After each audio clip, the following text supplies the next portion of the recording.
Alors, entendons-nous bien, l'Europe à l'époque moderne, c'est pas les Amériques, c'est-à-dire c'est pas une société esclavagiste. Les esclaves ne représentent pas la majorité de la population. Tout comme dans les villes maghrébines à l'époque moderne, du 16e au 18e, 19e siècle, ça représente pas la majorité de la population, ça représente 4-5% de la population.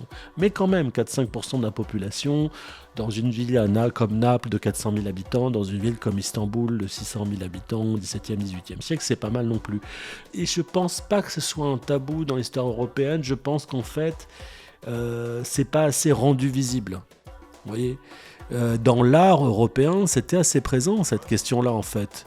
On voit des hommes et des femmes noirs apparaître, mais même en fait, les musulmans étaient représentés, qu'ils soient noirs ou non noirs, dans une série d'objets, de peintures, surtout pour l'Europe méditerranéenne. En fait, ils sont présents, hein. Mais même à Paris, vous trouverez des figures de ce qu'on appelle de morts, c'est-à-dire d'esclaves de cette époque moderne.